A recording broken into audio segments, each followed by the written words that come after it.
clases que vimos hasta ahora, con los 3 trabajos prácticos.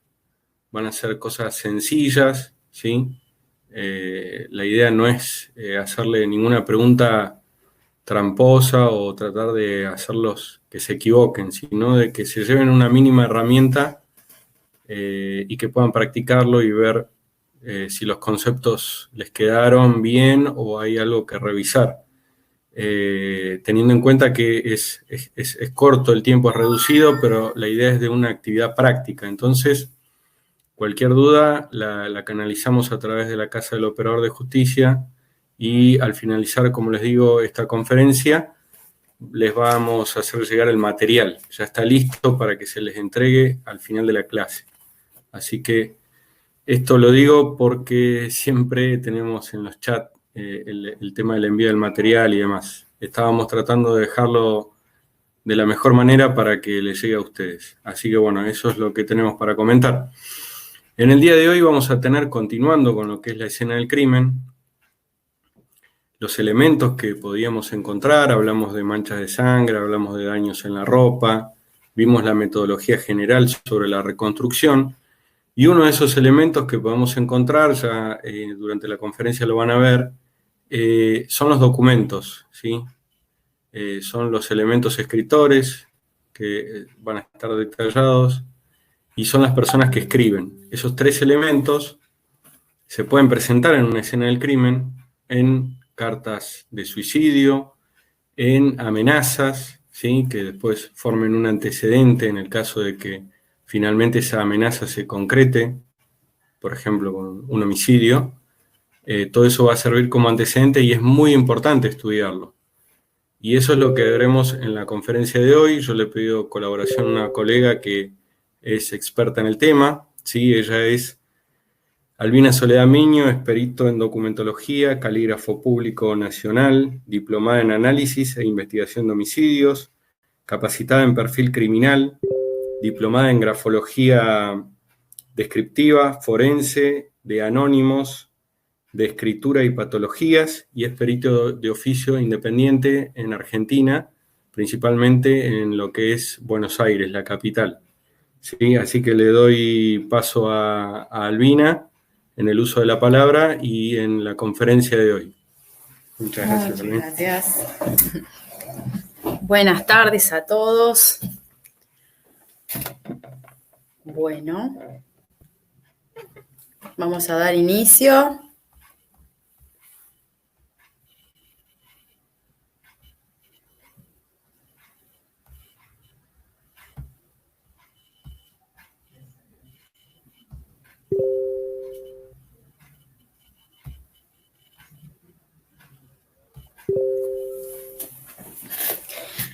Bueno,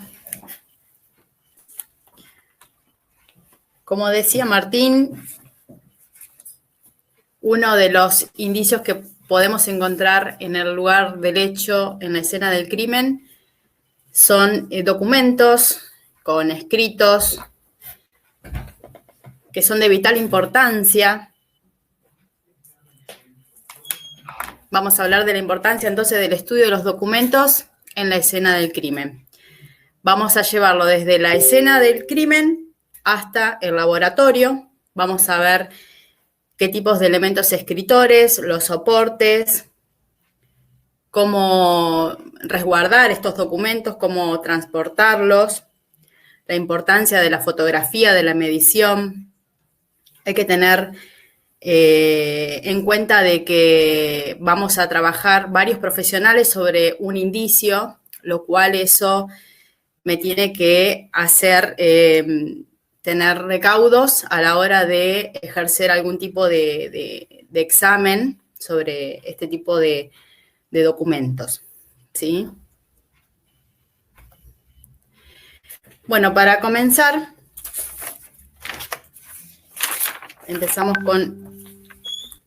en esta introducción explicando que el E30 es un comité que está conformado por profesionales de distintas áreas forenses que se reúnen para generar protocolos de trabajo científicos. Y allí, como podemos ver, La norma E444 y E1422 habla de las comparaciones de tinta. El E1658 habla de la terminología utilizada en las peritaciones de documentos. En algunos lugares, como por ejemplo aquí en Argentina, se utiliza la palabra dubitado, que en realidad dubitado ha quedado como descartado y se nombra o se dice cuestionado. También tiene mucho que ver con las costumbres de los lugares y cómo se lo reconoce. En este caso, acá dubitado es muy común y quizás no tan común cuestionado. Eso tiene que ver mucho con los lugares, pero lo que corresponde, la terminología correcta sería documentos cuestionados. Y el E1789 habla de identificación de tintas, que también lo vamos a hablar. Hay temas que los vamos a nombrar porque son muy extensos, para que vean la relación que tienen, que todo es importante, pero hay temas que son demasiado extensos, así que hoy vamos a hacer como un nombramiento de los sistemas más importantes o de los más comunes en estos casos que tenemos la escena del crimen. Muy bien. Como ya sabemos, el estudio metaanalítico es una técnica que se desarrolla de manera profunda, estudiando todos los indicios de una manera particular, individual, y luego en su conjunto para poder así reconstruir la escena del crimen. El todo es más que la suma de las partes. Esto quiere decir de que si en el lugar del hecho se encuentra una lapicera y una hoja o un cuaderno y una huella, no quiere decir que justamente esa persona o la que corresponde la huella escribió una carta. Puede ser que haya estado un tiempo antes, se haya retirado y el hecho sucedió después.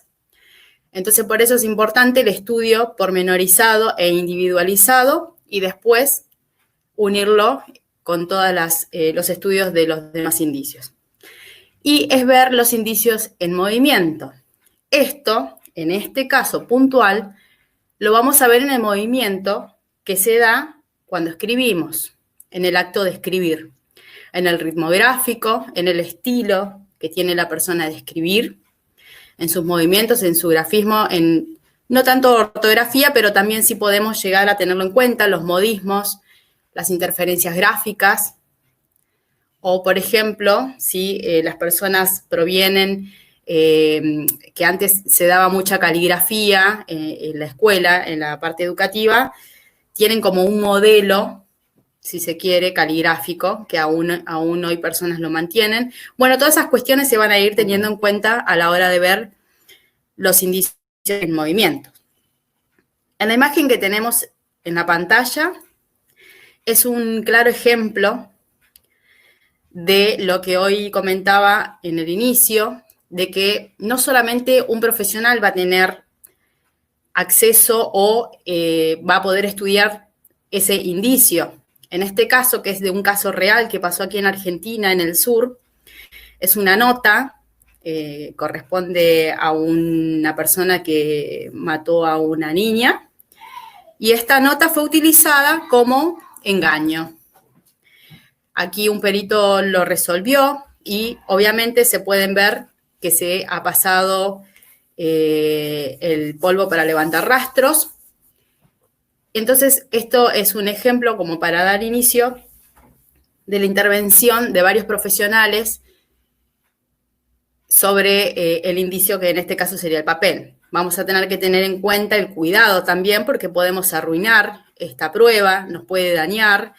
Eso hay que hablarlo con el profesional, quedar de acuerdo, trabajar en equipo, mucha comunicación. También es importante la información y la capacitación de las personas, de los otros profesionales, porque no siempre, o casi nunca en realidad, el calígrafo o el experto en documentos va a poder asistir al lugar del hecho en ese momento y va a saber cómo resguardar el indicio. Entonces, las otras personas tienen que estar enteradas, así como se junta un proyectil o se embalan las prendas. También hay que tener en cuenta la importancia de proteger este tipo de indicios. Vamos a pasar a unas imágenes en donde vamos a ver qué tipos de escritos, los soportes, los elementos escritores que podemos encontrar en la escena del crimen. Hay una gran variante, nos podemos encontrar con un montón de variantes, estas serían como las más comunes, desde cartas suicidas, cartas de despedidas, notas, también amenazas, y depende de distintos soportes. El papel es el más común. Bueno, tenemos en la parte superior derecha de la pantalla sobre la pared, sobre espejos. Son distintas variantes, podemos encontrar muchas, no solamente estas. Tipos de soportes, los más comunes, el papel. El papel, un vidrio, un espejo, las paredes, el suelo. Y también, ¿por qué no? Como lo vamos a ver más adelante, en alguna prenda. Cualquier elemento puede servir de soporte a la hora de escribir. También vamos a ver los tipos de elementos escritores que podemos encontrar. Otro tipo de soporte, y esto es mucho más moderno, y esto lo vamos a ver muy por arriba porque también es muy profundo, que es lo que está sucediendo ahora, es todo lo digital. Las pantallas, los celulares, tablets, computadoras, que esto tiene mucho que ver cuando hay, por ejemplo, allanamientos y se secuestran este tipo de dispositivos. Es un nuevo soporte que, si bien es digital, volvemos a hablar de esta interdisciplina, ¿no? De trabajar en equipo. Aquí, por ser digital el soporte, tendría que intervenir un experto en soportes digitales o informático, pero también el experto en documentos, porque el experto en documentos está capacitado para poder leer la manera en que escribe la persona, sus grafismos, en este caso si bien es digital, pero tiene un estilo. Y entonces ahí entre los dos profesionales se conjugan y es lo ideal trabajar desde lo digital, ayornar la parte de la escritura. Elementos escritores hay un montón. Muchos, muchísimos, muchas variedades, muchas marcas. Por supuesto que en este tipo de sucesos siempre lo más común quizás va a ser el avirome, el bolígrafo, que es lo más común para escribir, pero también hay que tener en cuenta que nos podemos encontrar con cualquier cosa. Por ejemplo, fibras, crayones, lápices, viromes, tinta fluida, tinta pastosa. Podemos encontrarnos con un montón de variantes y es por eso muy importante tener un conocimiento de este tipo de tintas, también cómo preservar el elemento cuando vayamos a retirar los indicios. Otro tipo de elementos escritores poco comunes, pero hay que tener en cuenta de que ha habido casos en los que se ha utilizado el carbón, la sangre, como vamos a ver a continuación, lápiz labiales, productos de belleza, de cosméticos, que también sirven, no solamente el labial, sino hay unos delineadores. Bueno, todo eso se convierte en un elemento escritor. Aerosoles en las paredes es muy común, ladrillos, elementos de construcción, todo lo que pueda dejar un rastro de escritura se convierte para nosotros en un elemento escritor, el cual vamos a tener que tener en cuenta. Y nos podemos encontrar con otras variantes, que no quiere decir que porque no estemos habituados no los podamos analizar. Por ejemplo, supongamos el caso de algún escrito con algún elemento punzante sobre un auto. No es necesario saber de todo por las dudas, sino que cuando nos encontramos con el problema, empezamos a hacer muestras, pruebas, tratamos de reproducir siempre el fenómeno de la mejor manera posible y creamos un estudio sobre esto nuevo que puede llegar a aparecer, como por ejemplo este tipo de escritura con algún elemento punzante que se me ocurre en este momento, la punta de un compás. Entonces haremos como cuerpos de escritura para empezar a ver cómo se comporta, qué tan fácil es escribir o no, qué dificultoso, cómo se puede hacer. Y por qué no armarnos de un estudio que ya nos quede como antecedentes para un supuesto caso posterior. Hay que encontrar la variante de todo. En los libros convencionales siempre vamos a estar con el grafito o con la lapicera, con la virome, pero hoy en día con tantos avances que hay y diferentes elementos que van surgiendo ideas nuevas.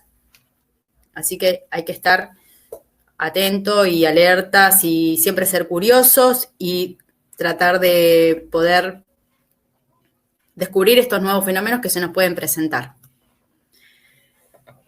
Muy bien, vamos a seguir con los ejemplos de los escritos en la escena del crimen. Vamos a ver qué encontramos acá. Estas imágenes siguientes son de casos reales. Bueno, acá en este caso, como había mencionado anteriormente, se dio en una capa, en un piloto de lluvia. Esto fue en un lugar de trabajo. Y bueno, hubo una denuncia, por supuesto, y se hizo un estudio. Acá estamos viendo por qué es tan importante la fotografía. Sacar bien una foto. Porque no en todos los casos vamos a poder llevarnos la prenda, en este caso, o donde esté la escritura, al laboratorio. Quizás en algunos casos sería la fotografía la única manera de poder estudiar el escrito, analizarlo, para, por ejemplo, como pasó en este caso, se seleccionó, según el turno de trabajo, se seleccionaron las personas que entraron a trabajar en ese turno, ese día. Y ahí se empezaron a hacer, y en esa zona de trabajo puntual. Entonces, ya, por ejemplo, de 100 personas nos quedamos con 30. Y de esas 30, por ejemplo, se pueden ir haciendo otro tipo de descartes. Nos quedamos con 10. De esas 10 se toman cuerpos de escritura y allí obtenemos nuestros materiales indubitados para poder realizar el cotejo. Es importante siempre la fotografía, primero que salga nítida, tiene que ser perpendicular al objeto. La idea de la medida, si no tenemos con qué medir, podemos utilizar algo siempre de referencia, como una lapicera, un billete, una baldosa, una zapatilla, algo que después se nos haga mucho más fácil poder tener una dimensión para llevarlo a algún tipo de escala y así poder realizar nuestro cotejo. La fotografía es fundamental y eso también tiene que ver, y volvemos a lo que habíamos hablado anteriormente, la importancia de hacer bien las cosas, más allá de que yo, fotógrafo, que voy al lugar del hecho, saco una foto, no soy experto en documentos, tengo que sacar bien esa foto porque yo sé que hay un profesional que se va a encargar de estudiar y quizás esa sería la única evidencia. Y aparte, es importante la fotografía porque después hay que presentar un informe. Y ese informe, cuanto más nítido sea en las imágenes, en calidad de imagen, a la persona que le tenemos que mostrar todo esto, que es el juez, no le tienen que quedar dudas de que nosotros lo que hicimos está claro en una imagen. Entonces, todo es un conjunto. Todos tenemos que hacer bien nuestro trabajo. Sacar la foto, embalar, preservar. Cada uno desde donde está si hace bien su tarea, se llega a un excelente resultado, sin dudas. Acá tenemos otro ejemplo, esto es una carta de despedida, suicida. Muy bien, estos fueron los primeros mensajes. Esto comienza hace algunos años atrás, algo así como 10 años, que se empezaron a ver los mensajes póstumos, mensajes de texto, por teléfono, ¿sí? Ya no se escribía, sino que se dejaba esto, se enviaba, y se encontraba, hubo varios casos que se sucedieron todos juntos, que eso es se llama copycat, que es cuando se sucede un caso y después se suceden varios iguales.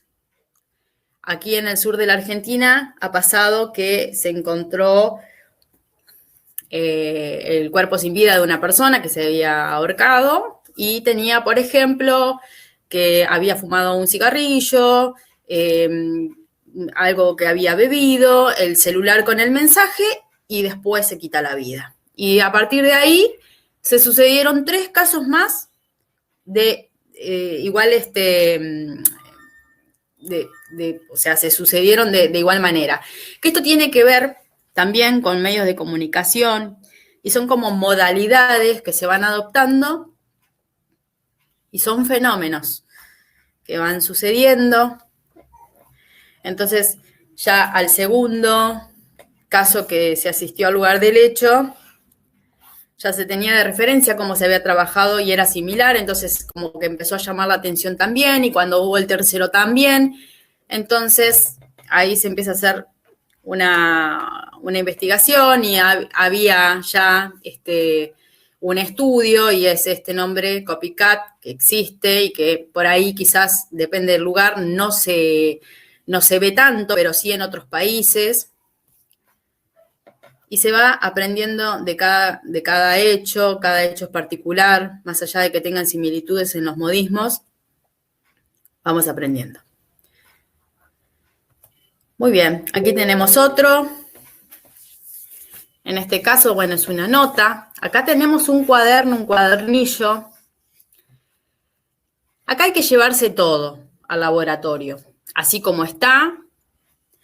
En este caso se puede observar de que faltan hojas. Si se las encuentra en el lugar del hecho, hay que llevársela, porque eso puede hacer a la investigación. A veces es un suicidio, pero en otros casos puede parecer y no lo es, entonces también eso va a hacer a la investigación posterior. Todo es importante, es muy importante. Acá tenemos un caso de escritura con sangre en el suelo. También, volvemos a lo mismo, la importancia de las fotos, de la fotografía. En este caso, si yo es lo único que tengo para analizar y para poder ver cómo puedo conseguir, si ya tenemos los sospechosos y ya tenemos un grupo de gente, estoy como limitada para poder valerme de más detalles de esa escritura. Por eso la importancia de la foto perpendicular. Siempre la foto perpendicular, para que nosotros podamos ver, observar mayores detalles de la escritura. Porque en ese caso queda ahí y no lo podemos llevar, más que no sea en una foto. De otra manera no podemos transportar ese escrito. Entonces, por eso es importantísimo esto de trabajar en equipo y de que cada uno hagamos bien nuestro trabajo, porque yo puedo perjudicar a mi colega o puedo hacerle que sea un poco más complicado su labor. Muy bien, vamos a pasar a los levantamientos de indicios. Todo lo que fuimos viendo, tengámoslos en mente, en cuenta, porque ahora vamos a ver la importancia de estos indicios, si los llevamos, no los llevamos y cómo. Los elementos físicos transportables serían, en caso, un cuaderno, una lapicera, una virome, un teléfono celular. Todo lo que yo me pueda llevar, vamos a tener mucho cuidado y recaudo con el embalaje y con el traslado. Recuerden que todo lo que tenga restos biológicos siempre tiene que ser preservado de una manera muy diferente a, por ejemplo, una prenda seca, que yo la puedo poner en una bolsa y no pasa nada. Si yo en un escrito tengo en una hoja salpicaduras de sangre o manchas de sangre, primero tengo que dejar que el elemento, mientras yo fotografío y demás, dejo que el elemento se seque, se lo deja en alguna mesa, algún costado, para que se pueda secar o arear lo que más se pueda, y luego se coloca en sobre de papel madera. Todo lo que sea restos biológicos siempre van a ir en sobres de madera. Entonces voy a tener esos recaudos. En el caso de la lapicera, salvo que no tenga nada de algún resto, de, por ejemplo, sangre o lo que fuera, lo puedo, siempre tengo que proteger la punta.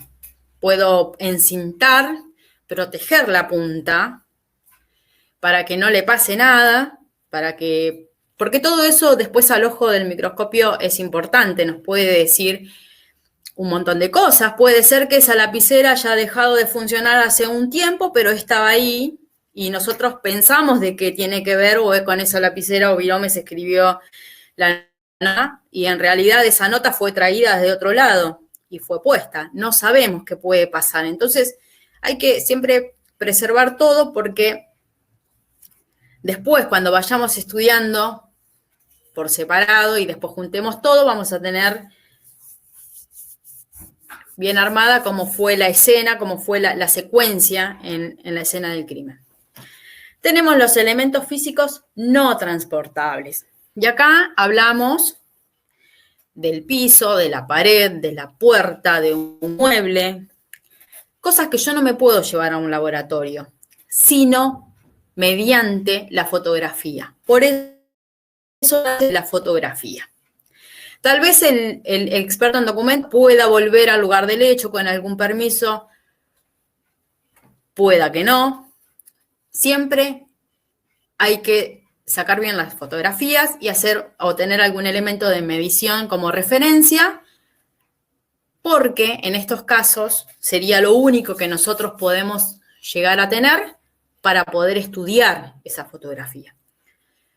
Pensemos en un caso puntual de una amenaza, algo que realmente se necesite, quizás por ahí, dependiendo del caso, que no es menos importante, alguien que, bueno, decide quitarse la vida, bueno, es como que tiene otra índole o en el sentido de que puede quedar ahí, pero si en realidad hay una extorsión, una amenaza y todo eso, nosotros necesitamos ya encontrar la manera de poder ubicar a la persona, al dueño de este grafismo. Entonces es importantísimo poder llevarnos al laboratorio una buena fotografía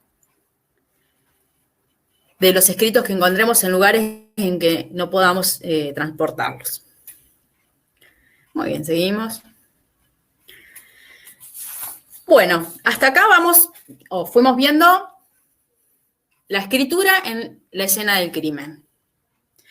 Distintos tipos de soportes, elementos escritores, cómo preservarlos.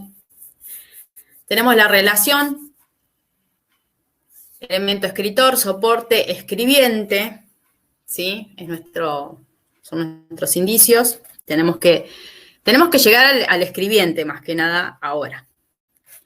De acá en adelante vamos a empezar o vamos a entrar en el terreno puntual de la pericia, del experto en documentos, qué es lo que se estudia.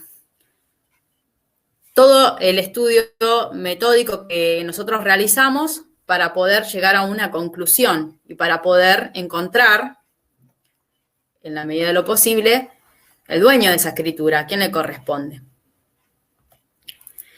Y para eso tenemos que saber y hablar un poquito, no mucho, de todas esas partes que forman justamente parte importante de nuestros indicios. El papel, la tinta, cómo lo vamos a observar, los estudios que vamos a hacer. Vamos a ir teniendo en cuenta esa parte más metódica. Bueno, papel es un producto laminar obtenido por el entrecruzamiento de fibras celulósicas que están unidas entre sí mediante aglutinantes adecuados, como los encolantes, el cual da más suavidad, disminuye su porosidad mediante los agregados que constituyen la carga. Esa es una de las definiciones más completas y todo tiene una relación, las fibras celulósicas, los encolantes, la carga, todo esto es importante porque después vamos a ver qué es lo que pasa cuando se provoca una maniobra sobre el soporte. A estas partes sufren algo, entonces eso el ojo del perito lo tiene que ver. Estamos entrenados para ver ese tipo de acontecimientos sobre los soportes.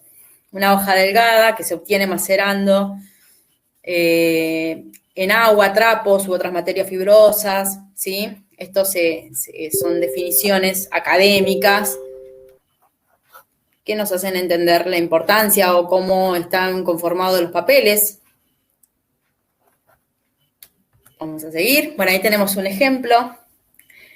El PowerPoint, por lo general, tiene muchas imágenes en las cuales se abre como disparadores para poder hablar de los temas. Así que por ahí, si no encuentran mucho escrito, no pasa nada. Hacia el final sí hay bastantes. Bueno, aquí tenemos, por ejemplo, las fibras celulósicas, de dónde podemos obtenerlas, del bagazo de caña de azúcar, de la madera, fibras vegetales, también del mismo reciclado de papeles. Todo fibras, ahí tenemos unas macros de la fibra. Todo esto tiene un hilo conductor. Después vamos a ir viendo qué es lo que le pasan a estas fibras a medida que provocamos un daño en la superficie del soporte. Bueno, algo muy resumido. Esto tiene muchos más pasos, es mucho más largo. Desde la obtención de la madera, cómo llegamos a tener el producto laminar, que es el papel. Va pasando por distintos procedimientos. Tienen aditivos químicos, lo cual hace que el papel sea... Tenemos un compuesto químico que hace que el papel sea más refinado y tenemos otro una pasta que no es tan química, sino más bien mecánica, que hace que los papeles tengan otro tipo de utilidad.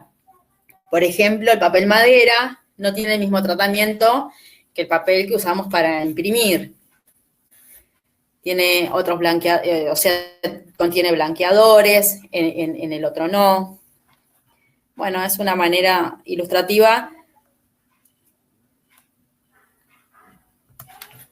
de saber cómo se elabora el papel.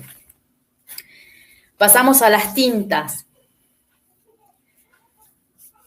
Dice, es todo líquido coloreado que al ser depositado sobre el papel deja por evaporación del solvente y o reacción química de sus componentes un residuo cuyo color, intensidad y permanencia son tales que hacen a la tinta apta para la escritura. ¿Por qué hablamos de líquido coloreado?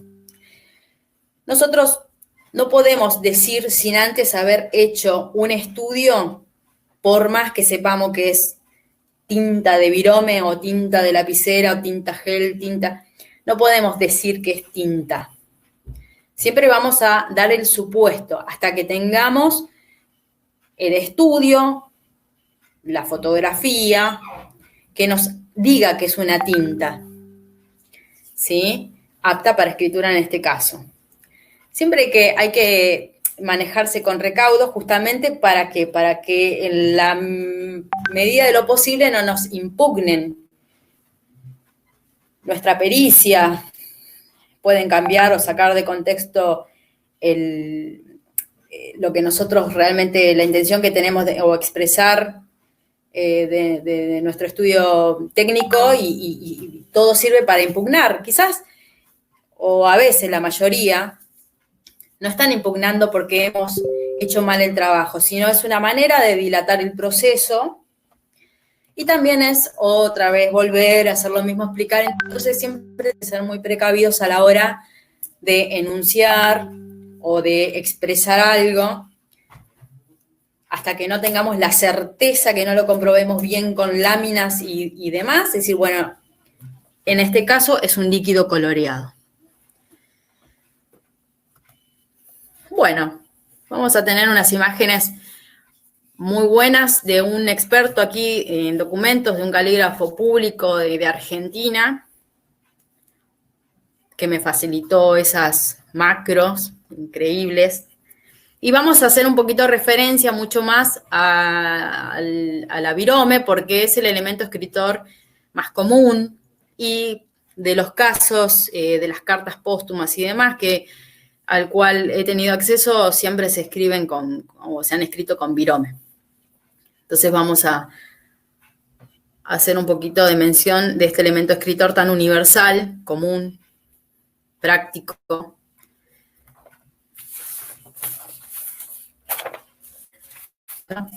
El bolígrafo salió al comercio a partir del año 1945.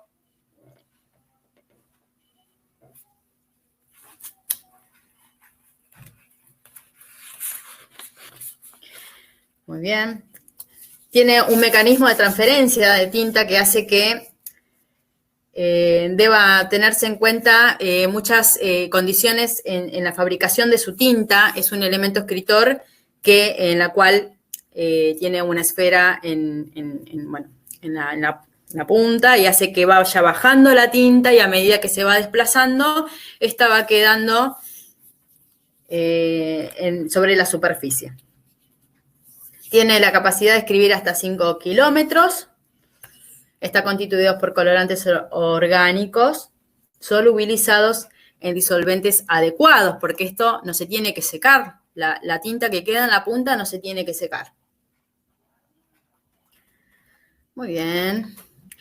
La primera persona que hizo, o sea, es en realidad la virome en sí, que lleva el apellido de quien lo patentó, pero hubo otra persona que lo hizo, que era un curtidor de pieles, John Luth, que no patentó esto, inventó él, inventó esto de colocar una esfera sobre un tubo, y así podía marcar las pieles para poder cortarlas, pero esto quedó así como en el aire, hasta que después un húngaro, José Viro, es quien realmente lo patentó y lo mejoró, y bueno, a él le debemos este elemento escritor, virome, que es un éxito y muy práctico. Muy bien, seguimos. Acá tenemos otras imágenes, unas macros, impresionante, que también ahí vemos cómo va dejando el residuo de la tinta. Bueno, vamos pasando. Acá vamos teniendo en cuenta que el bolígrafo, dependiendo del elemento escritor, cada uno va a tener su característica en el momento de escribir. Siempre los fenómenos van a estar dados, o la gran mayoría, por la velocidad y por el cambio de giro, ¿sí? Allí es donde se van a producir ciertos fenómenos, dependiendo el elemento escritor. Bueno, en este caso, estrías longitudinales, los restos de tintas que van quedando cuando escribimos, que a veces hay viromes que uno tiene que estar limpiando porque se ensucian demasiado, la tinta queda cargada. En este caso de la virome en sí, su tinta, o sea, es pastosa, lo que hace que, bueno, obviamente por su conformación, como está diseñada, por esta esfera que tiene, no tiene que ser muy fluida, si no perdería tinta, serían manchones, desastre. Entonces es una tinta más bien pastosa, pero, por supuesto, como todo elemento escritor, se va ensuciando y va dejando su rastro. Todo esto hay que tenerlo en cuenta a la hora de la observación en la pericia. Es muy importante porque nosotros no sabemos, por ejemplo, si hay personas que hacen una firma o algo y tienen el automatismo de hacer un punto y no sabemos si es la suciedad de la virome o que arrastró sin querer el elemento escritor. Entonces, todas estas cuestiones hacen a la observación de lo que vamos a estudiar. Bueno, acá se ve una tinta pastosa que tiene brillo. Son características propias que después nos van a ayudar a clasificarlas a la hora del estudio. También hay que ver, porque bueno, nosotros hablamos de la virome, pero de la virome hay varias marcas y bueno, hay que ver también las composiciones de la tinta que van a variar. Depende mucho, si bien es la similitud, pero tienen sus variantes en las composiciones de las tintas. En este caso, tinta fluida, bordes irregulares. Otra fluida. Ausencia de brillo sería una característica puntual de este tipo de tintas. Las fibras, que bueno, las fibras también es un elemento poco común para escrituras, pero hay que tener en cuenta que puede aparecer. De hecho, en una de las diapositivas primeras, donde aparecía la nota, estaba escrito con marcador, con fibra, que también es importante, porque a la hora de analizar, por ejemplo, el elemento escritor, vamos a obtener ese elemento escritor, tenemos que ver el tema de la punta, cómo está, si está muy usado, si está casi seco. Todo eso va a ayudar a que nosotros podamos discernir si ese elemento fue el que escribió esa nota, o como había dicho, si esa nota fue traída y no corresponde, no se corresponde. Tinta en gel. Esta tinta, la particularidad es que cuando se escribe se va quedando ese surco, como que la pigmentación va quedando hacia los costados. Ahí va, muy característica, muy usada ahora en muchos colores. El grafito, que si bien es bastante poco usado en este tipo de pericias en sí, hay que tenerlo en cuenta porque a la hora de realizar alguna maniobra fraudulenta, mucha gente utiliza o hace su matriz con grafito y después borra, o a veces queda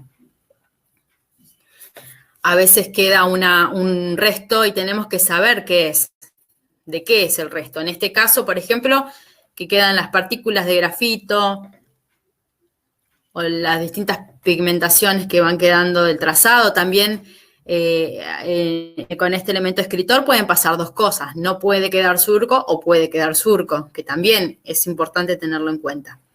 El grafito, el lápiz en sí, está hecho de las partículas de grafito y de arcilla.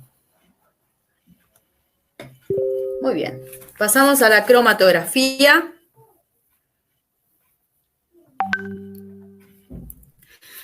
Este tema también lo vamos a pasar, o sea, lo vamos a mencionar porque hace el estudio, pero es muy amplio y tiene demasiados pasos y es muy químico, fórmulas y demás, así que no nos hace al tema puntual. Sí, también en este caso hay que tener en cuenta porque, ¿qué pasa? Cuando se pide una pericia cromatográfica de una tinta, se llama el experto químico.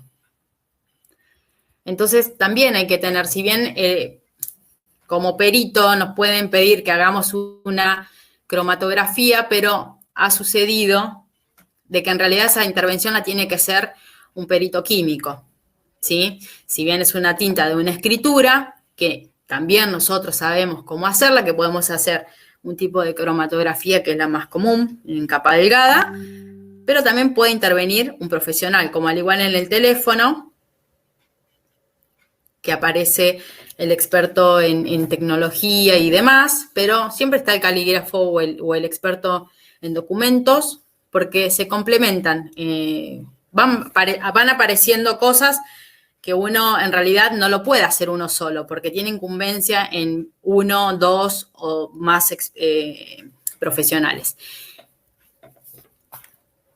Muy bien, seguimos. Entonces, dice, de la cromatografía es un método físico de separación en el cual los componentes a separar se distribuyen entre dos fases. Una que fluye continuamente en una dirección dada, que es la fase móvil, y la otra que permanece fija, que es la fase estacionaria. Ahí en esa imagen tenemos un ejemplo de lo que se sucede con una cromatografía,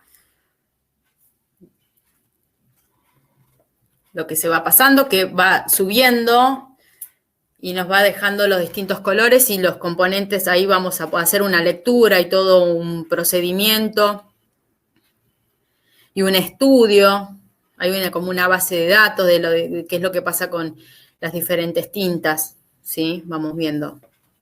Bueno, esto es a modo de referencia más que nada. Muy bien, seguimos. Etapas de la metodología de estudio. Muy bien, acá tenemos unos pasos. Verificación de los elementos. Nosotros tenemos que ver qué es lo que recibimos para realizar nuestro estudio. Ahí está la importancia de dejar todo asentado. Bueno, ya lo vamos a ver un poquito más adelante bien en detalle. El estudio del material dubitado, que en este caso, bueno, cuestionado o indubitado, el análisis que se va a hacer, extrínseco e intrínseco, el confronte y el informe pericial. Muy bien. Para hacer nuestro estudio, para comenzar el estudio, que siempre se va a comenzar con el cuestionado, y acá vuelvo para atrás y digo la importancia de saber cómo está compuesto el papel, el tipo de tinta, qué comportamientos tiene y demás, porque a la hora de observar el soporte, nosotros podemos darnos cuenta de que hay algo raro a simple vista, a veces no, ¿sí? Vamos a ir teniendo en cuenta la observación de nuestro soporte, que es vital para comenzar el estudio de ese documento que está en cuestión. Hay distintos tipos de lupas. Tenemos que tener en cuenta la incidencia de la luz. Por ejemplo, en el caso de la luz fría, produce un efecto de filtro violáceo, entonces eso puede generarnos algún tipo de distorsión en el trazo, en alguna mueca que tenga la escritura muy puntual. Entonces hay que tener en cuenta qué tipo de iluminación vamos a utilizar. Lo ideal sería, como está en el centro de la imagen, una lupa con la luz a 90 grados alumbrando nuestra parte que estamos observando. Las lupas tienen los aumentos de 10x, sería como lo ideal, no más que eso. A partir de 6x es lo ideal para la pericia documentológica, porque también hay que tener en cuenta que a medida que más aumento tenga, se reduce el campo visual. También las lupas presentan defectos en sus lentes, por eso hay que buscar esas que son especiales para este tipo, en donde las lentes son de vidrio, es un vidrio óptico particular, entonces es más aplanado y hace que no tenga tanta divergencia, tanta aberración, como le dicen, y no nos desvirtúen la visual. También hay que tener en cuenta, bueno, en este caso trabajamos con una lupa y de cerca, pero también tiene mucho que ver, como lo dice Del Pique en su libro, la visual, si el experto tiene algún problema, eso también hay que tenerlo en cuenta, un problema de visión. Bueno, acá tenemos otros elementos que son un poquito más sofisticados. En el caso de la pantalla superior izquierda tenemos un microscopio de comparación que no se utiliza demasiado para este tipo de pericia, ¿sí? Por ahí, como se ve en la pantalla, para la comparación de un cabello, para los proyectiles y demás, en la parte balística, para eso son más utilizados, pero bueno, puede pasar de que se tenga en el laboratorio y por supuesto que sería genial porque ahí tenemos en simultáneo para hacer las comparaciones, sería soñado. Bueno, después tenemos en la parte superior derecha, el microscopio, muy común y utilizado. Hay también de varios aumentos, ¿sí? Ahí tenemos el binocular. Después, lo que es un gran equipamiento y que también es lo ideal para este tipo de estudio de documentos porque no lo perjudica. Bueno, en realidad estos ninguno los perjudica ni se pueden hacer las observaciones cuantas veces se requiera porque no es nocivo para nuestro documento. Eso tenemos que nosotros tener mucho en cuenta. Cuando va a intervenir, por ejemplo, alguien para ver si levanta el rastro en la carta que se encontró en la escena del crimen. A ver, ¿me va a perjudicar en cuanto a la escritura, en cuanto a lo que yo tengo que observar como experto en documentología? Si quedan las partículas de tóner desparramadas sobre mi escrito. ¿Y después qué voy a hacer? ¿Lo puedo hacer? ¿No lo puedo hacer?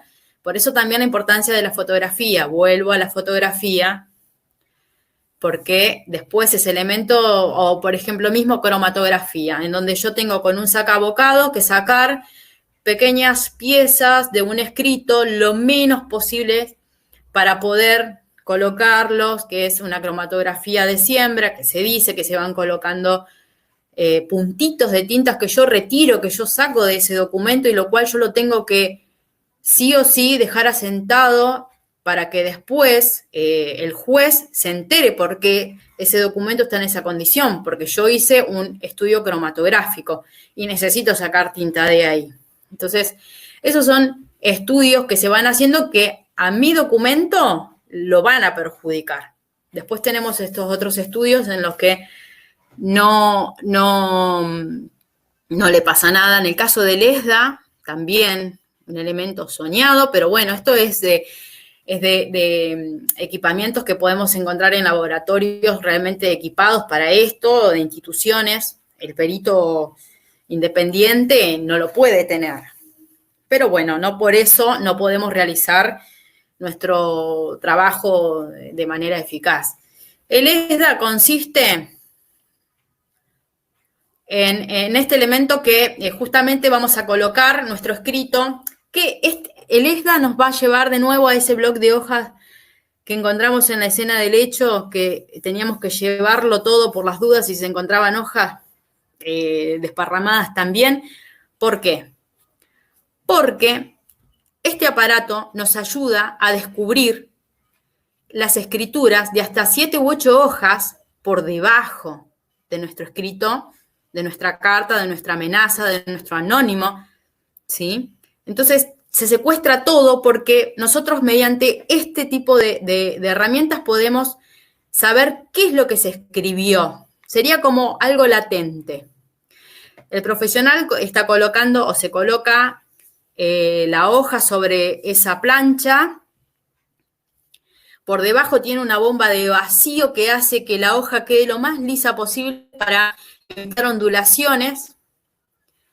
Luego se cubre nuestra superficie de papel con sería un film, un elemento plástico, una lámina plástica, y se pasa por encima un aparato que está cargado electrostáticamente. Entonces, después se va a colocar de manera inclinada y lo vamos a rociar o vamos a esparcir nuestras partículas de carbón y estas se van a ir adhiriendo, de carbón, de tóner, se van a ir adhiriendo a los surcos que vaya encontrando en esa superficie. La carga electrostática lo que va a hacer es acentuarse mucho más en los surcos del papel.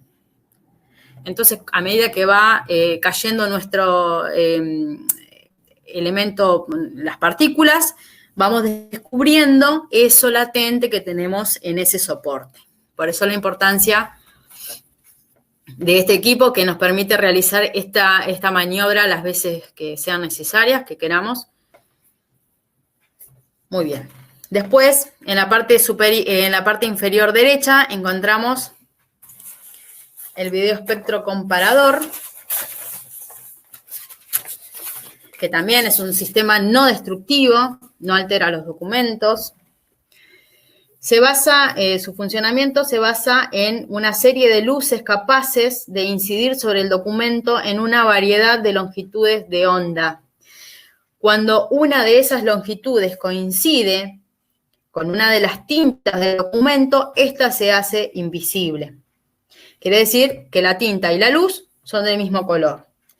Tiene una lámpara halógena, y esto hace que tenga la luminiscencia infrarroja y ultravioleta, entre otras. Y la rasante, que es también una incidencia de luz muy importante.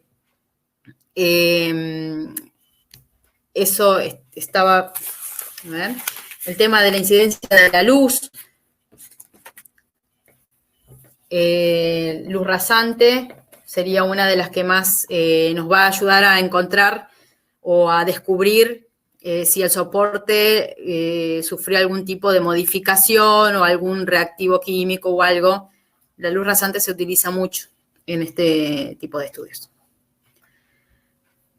Muy bien, seguimos. Eso es una lámina ilustrativa de distintas longitudes de onda. Es lo que vamos viendo.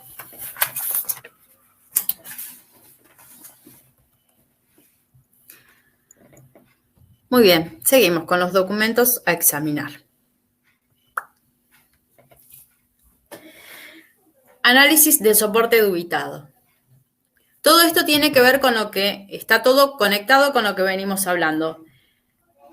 El estudio del soporte, la observación que le hacemos, los elementos que utilizamos, las distintas luces.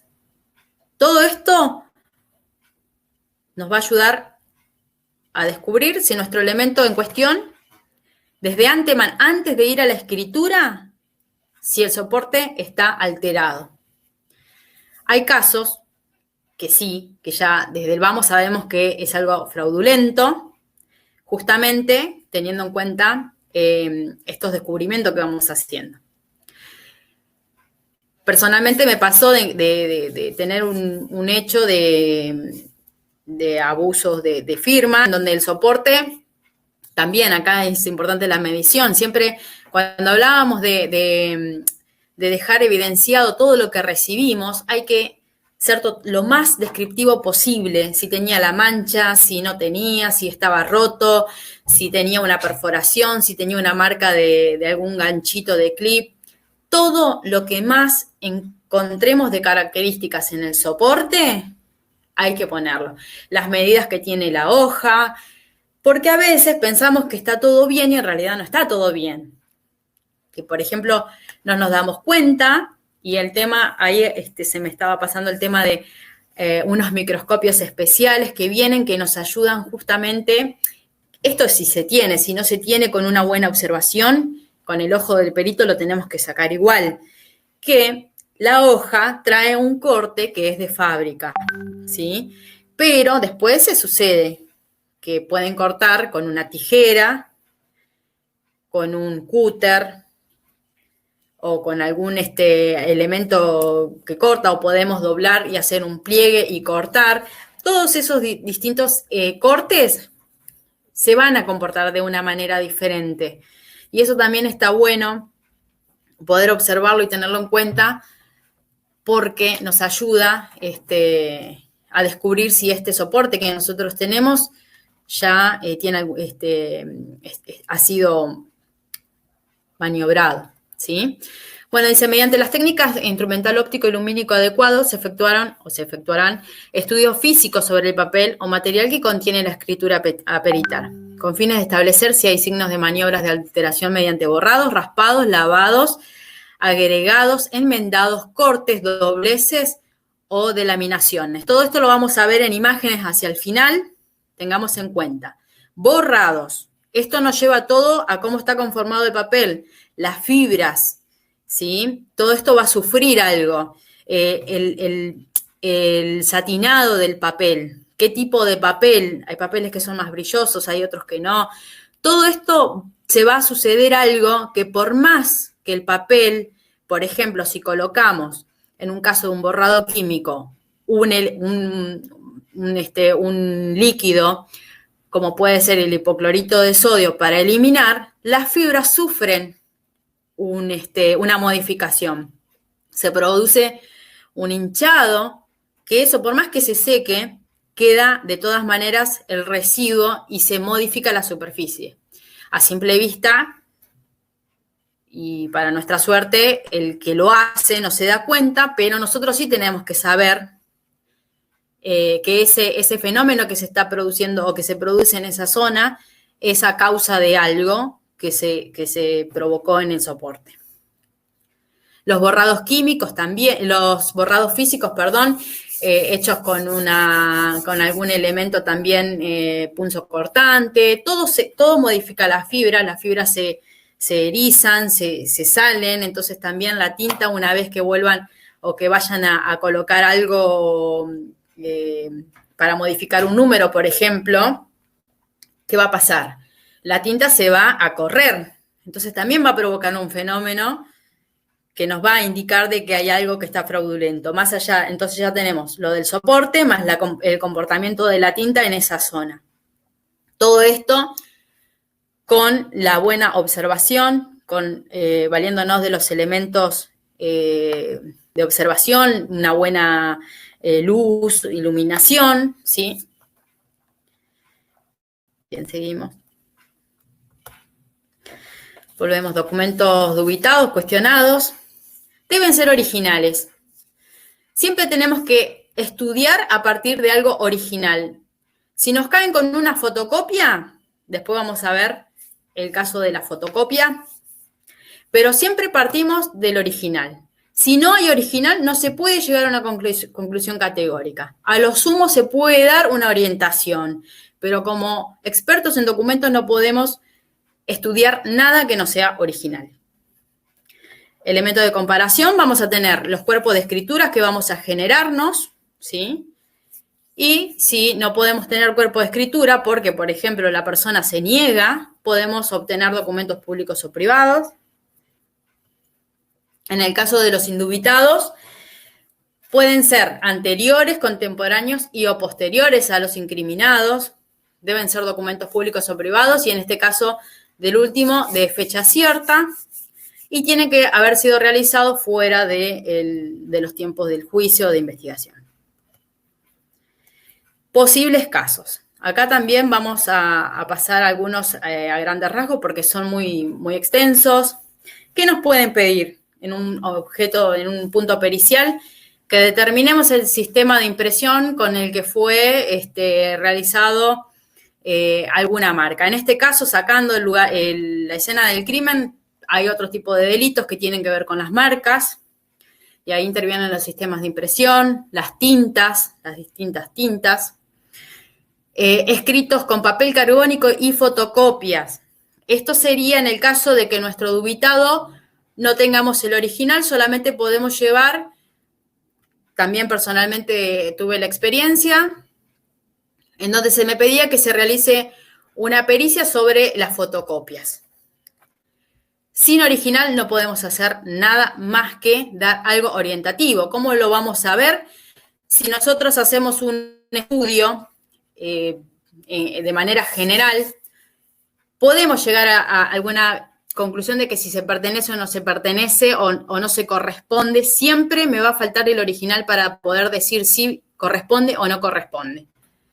Podemos tener, porque también nosotros lo que no podemos ver es si en el caso de la fotocopia puntualmente, si no hubo una corrección, un enmendado, un agregado, algo que después de sacar 10 veces fotocopias de ese documento, se fue porque va quedando residuos de tóner, por lo que sea.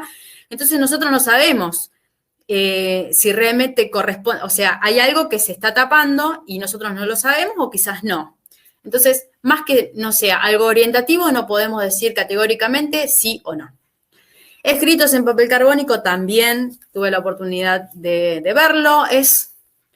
Si bien es algo así como medio raro y cuestionado, convengamos que el papel carbónico es algo muy fiel. A veces uno apoya la mano y queda marcado.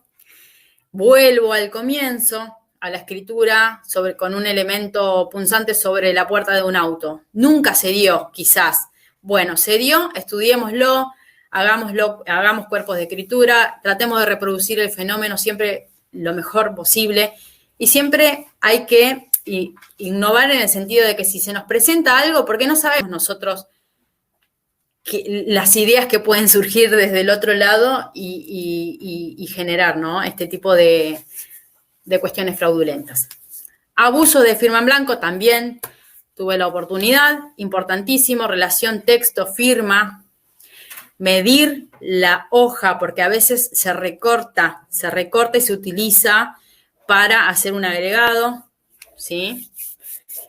Testamentos hológrafos, también muy importante. Lo ideal es que sean públicos, que estén bajo firma de un funcionario público, como puede ser un escribano, pero también me ha pasado de que han encontrado una nota en donde decía, fulano de tal le deja tales propiedades, la persona había fallecido, entonces estaba disputando unas propiedades y no era un documento que había sido realizado ante un funcionario público, pero de todas maneras pueden aparecer ese tipo de pedidos de pericia.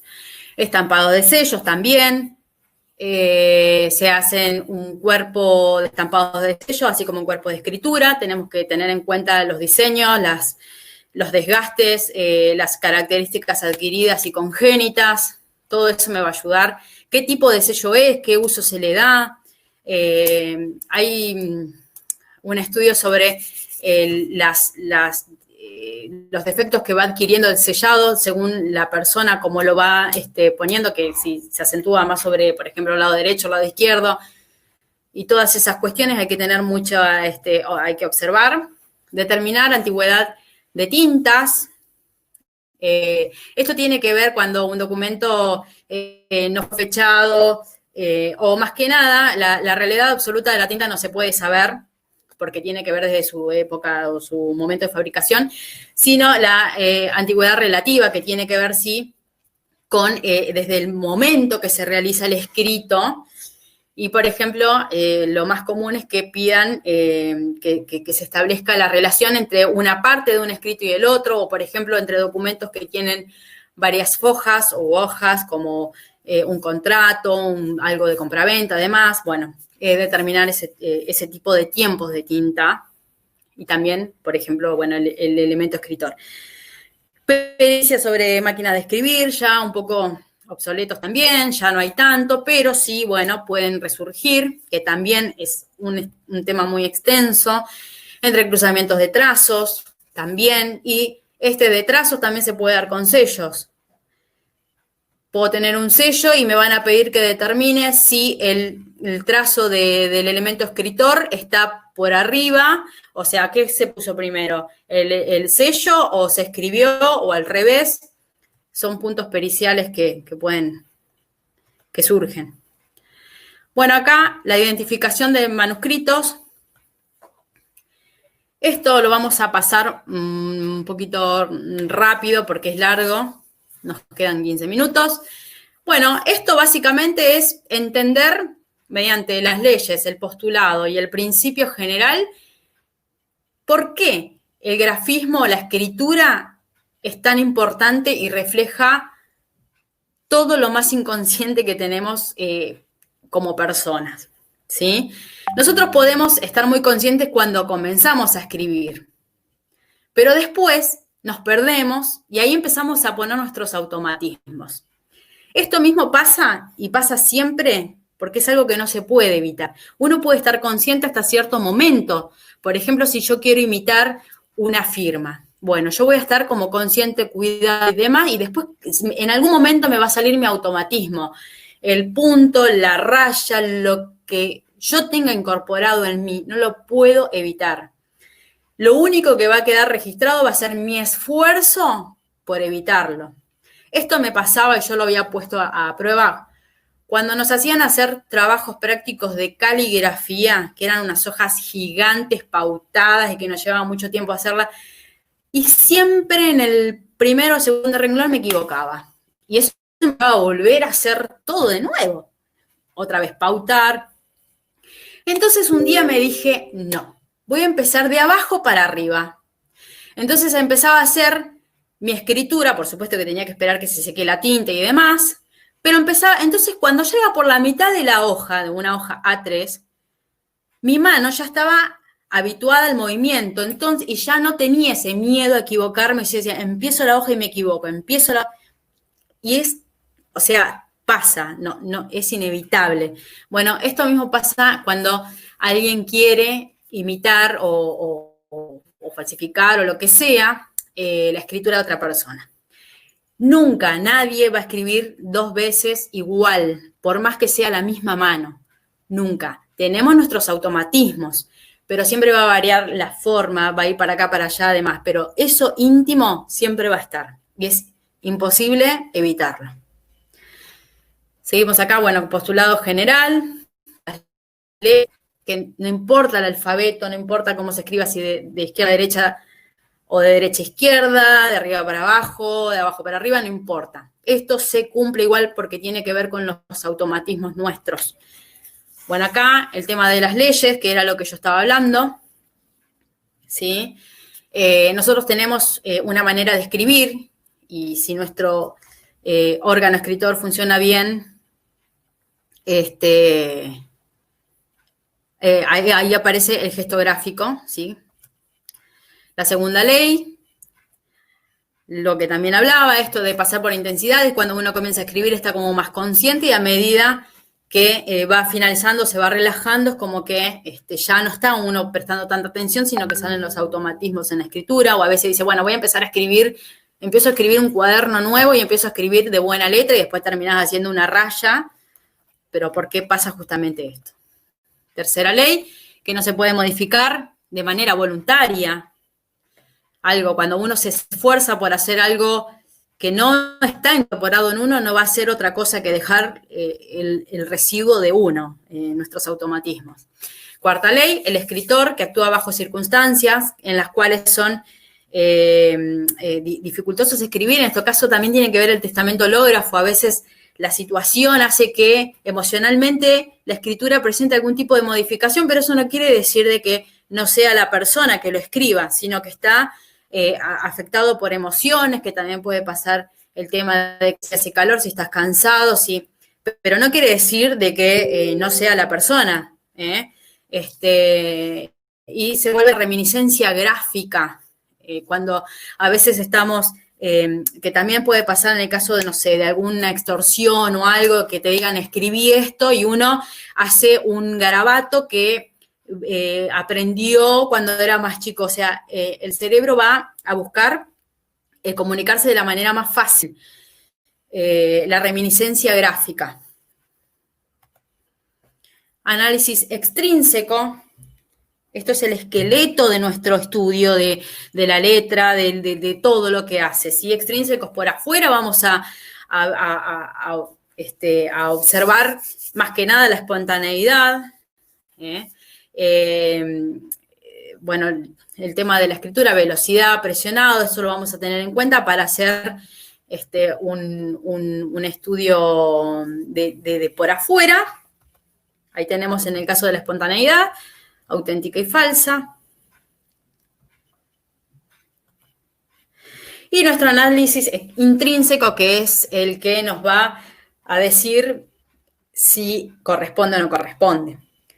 Acá vamos a tener en cuenta absolutamente todo. La observación tiene que ser minuciosa, tenemos que prestar atención a los enlaces, a los cambios de giro, a las velocidades, bueno, los trazos iniciales, a los finales, la presión, la evolución, todo, la calidad gráfica también.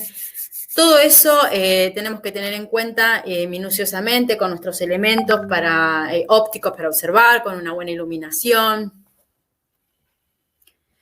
Acá en este caso tenemos que se da al revés. La falsificación, la persona que falsifica tiene una cultura gráfica quizás más veloz o más evolucionada que la persona a la cual se le falsificó.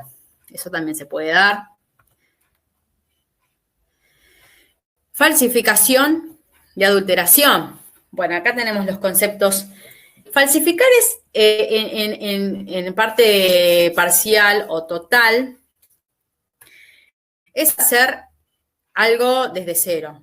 Por ejemplo, crear algo similar a una marca muy conocida o crear un documento desde cero, ¿sí?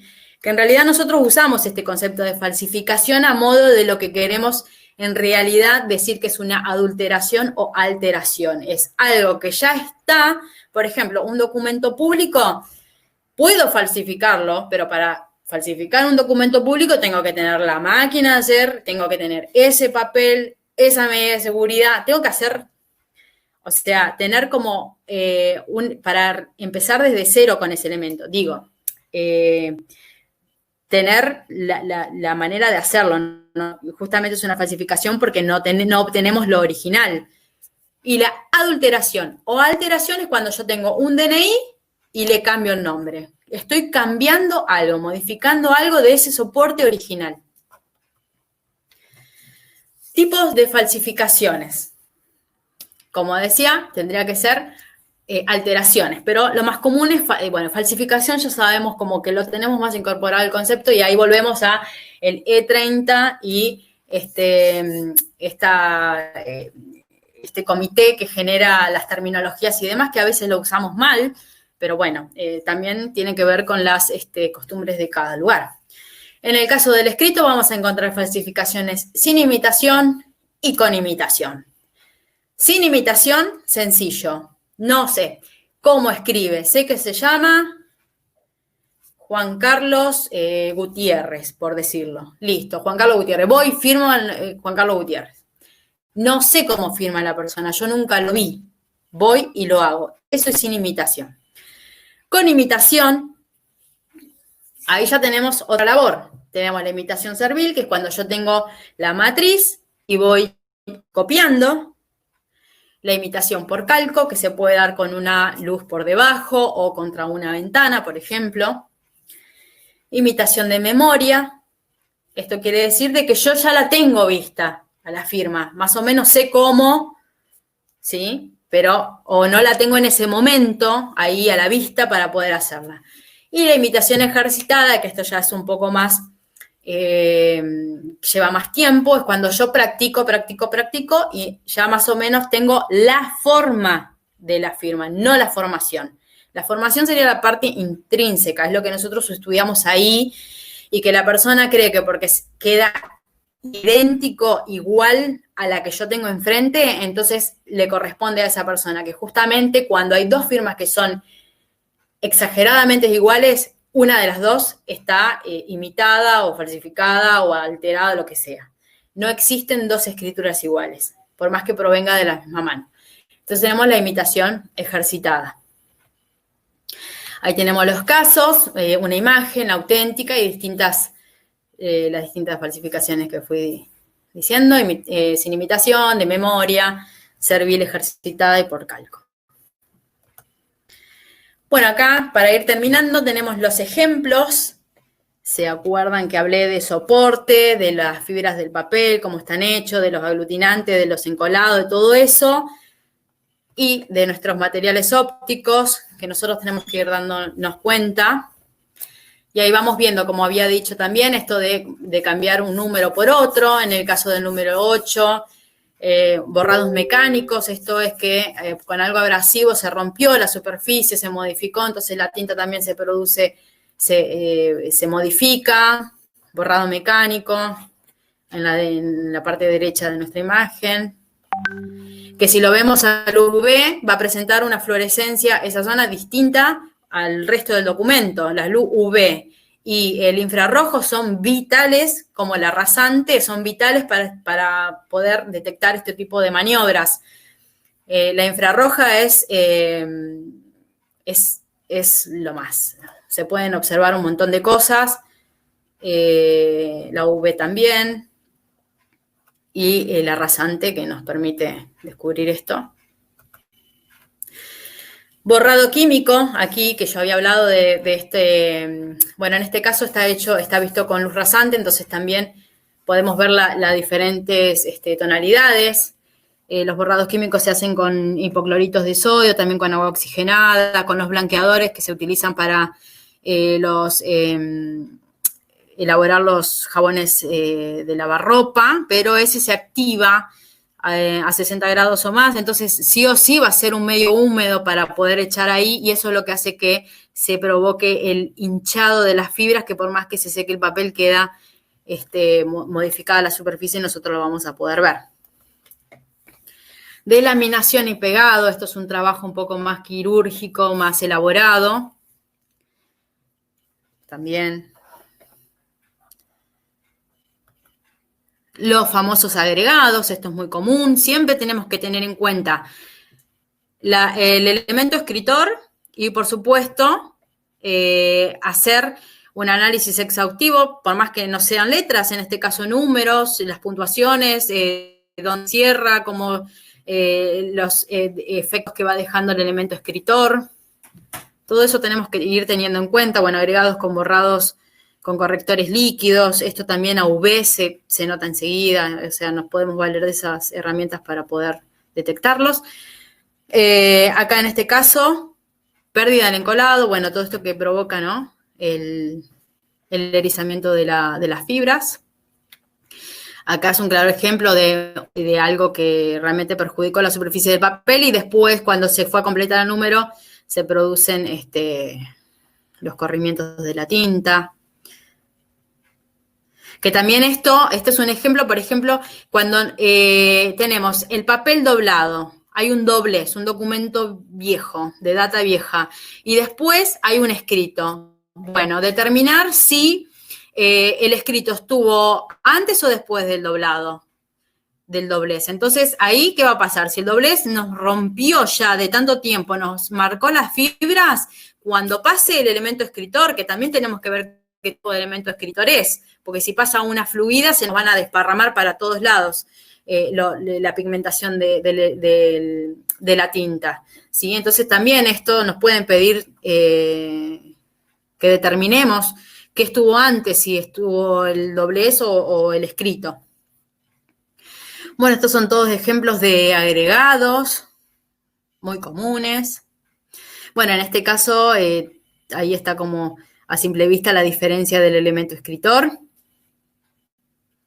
Tenemos que tener en cuenta, como en el caso de los abusos de firma en blanco, los espacios, si están amontonados, si hay como una cuestión de limitación o de algo que me limita a seguir escribiendo, cómo. Son todas cuestiones que tenemos que observar bien, no apresurarnos, analizarlo bien, porque nos pueden estar escondiendo algo que por ahí nosotros pensamos que es normal y no lo es así, porque me pasó también. Bueno, ahí en este caso es un poco bastante evidente, pero evidente para el ojo del experto, pero para la persona que van a engañar, y no. Entonces también hay que ver también qué tipo de escritura, si es cursiva, si todo eso nos dan unos indicios de la diferencia de escritos, más allá de las tintas. En este caso tenemos la enmienda, que es valerse de algo, que quizás un punto o algo que me ayude a generar y cambiarle el sentido o el valor al documento. Y nuestra última diapositiva, informe pericial. Entonces dijimos el objeto del peritaje, que es todo lo que nos pueden llegar a preguntar, lo que fuimos viendo, determinación de antigüedad, de autenticidad, el tema de las tintas, sellos, bueno, todas las variantes que fuimos viendo, nuestras escrituras dubitadas, todo esto por lo menos lo que yo coloco en mis informes, escrituras dubitadas, el análisis, indubitadas el análisis, las diligencias practicadas, en el caso de que yo necesite documentos de alguna entidad pública o demás, todo eso queda registrado, que asistí a tal lado y que obtuve las firmas indubitadas, por ejemplo, del Registro Nacional de las Personas y demás. Bueno, el examen físico, vital, fundamental, con todo lo instrumental que les mostré. para allá. Ahí si nosotros encontramos algún tipo de anomalía, ahí en esa parte es donde vamos a decir que nuestro documento encuentra las medidas, que tiene erizamientos de la fibra, bla, bla, bla. Todo lo que nosotros veamos de anomalía en el examen físico o no, se pone en esa parte. Nuestro estudio analítico comparativo, análisis extrínseco, intrínseco, que ahí podemos realizar el cotejo y realmente darnos cuenta si hay correspondencia entre las escrituras, entre las firmas, entre los sellos. Todo eso lo hago en el estudio analítico comparativo y finalmente llegamos a la conclusión, que es lo que después vamos a elevar al juez. Y bueno, gente, aquí llegué bien con el tiempo, un desafío, así que bueno, muchas gracias por su atención.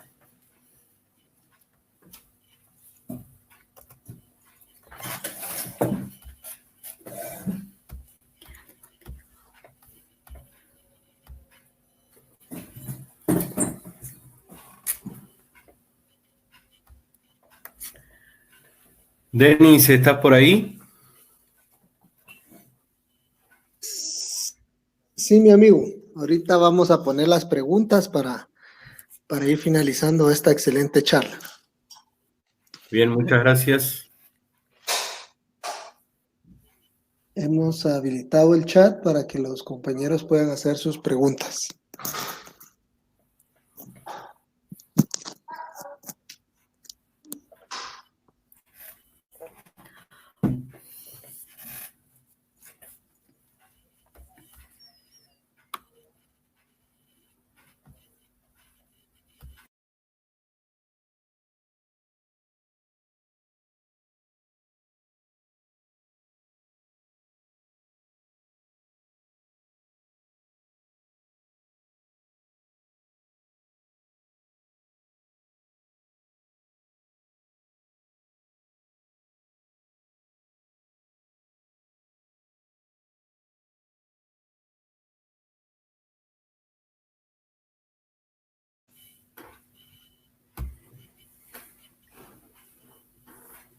Bien, mientras se habilita el chat, Denis, vuelvo a repetir por si hay alguno de los asistentes que ingresó posteriormente, que Sí, al final de la clase se les va a enviar el material de la clase 1, 2 y 3 con sus correspondientes trabajos prácticos, breves, sencillos, ¿sí?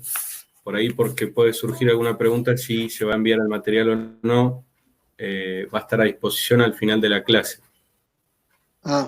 Está bien, Martín. Perfecto, no hay ningún problema. Vamos a hacer llegar ese material. Vamos a iniciar con el tema de los comentarios y preguntas. Licenciada dice, la tinta y la escritura pueden variar dependiendo de la superficie. Ángela Carisha.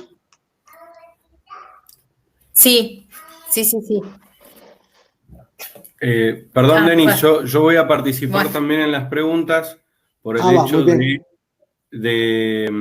que tiene que ver también con la escena del crimen, entonces vamos a complementar el trabajo con la experta por el hecho de que, bueno, la convocatoria es de la experta porque tiene mucho conocimiento en la tarea de laboratorio, entonces me pareció muy valioso complementarlo con todo el trabajo que hacemos en escena, entonces colaboro a la respuesta que dio, que como dijo durante la presentación, hubo soportes que son atípicos, como elementos escritores atípicos que encontramos en la escena, como los de las manchas de sangre en el piso de esa escena del crimen, ¿sí? Eso hace que varíe muchísimo las características de la escritura también, ¿sí? Muy bien. Henry Estuardo indica excelente exposición, igual que Carla Damaris, pero Henry tiene una pregunta. Sí. Dice, se están implementando los documentos de archivo electrónico, que luego se procederá a firmar. ¿Se puede establecer si una firma se hizo antes o después de la impresión? Me refiero a darle la bienvenida, a firmar una hoja en blanco y luego imprimir el formulario para otro uso. Bueno, es que ahí justamente es lo que tenemos que tener en cuenta a la hora de este tipo de documentos, ¿sí? Hay mucha gente que firma en confianza, cheques o demás, y va dejando escritos, y también hay gente de que de buena fe firma y después no sabemos a dónde va a parar. El tema es, si el escrito está hecho en una impresión y la firma es de manuscrito, ahí hay que prestar mucha atención, porque muy diferente sería si todo el documento estuviera escrito de puño y letra con la misma tinta, ¿sí? El tema de los espacios, la distancia, el texto, cuánto, si hay mucho blanco entre la firma y el texto, entonces lo más probable es que haya algún tipo de intención. Ahí tendríamos que ver, más que nada, valernos de eso, porque sería auténtico la cuestión de la impresión y también es auténtica nuestra firma. Entonces, tenemos que valernos del conjunto en sí para ver si hay alguna intención fraudulenta en ese tipo de documentos. Gracias, licenciada Edgar Rolando Pichillá. Excelente. Consultando cómo se podría determinar el tiempo de la tinta en el papel o con sello o en su caso la tinta en un lapicero.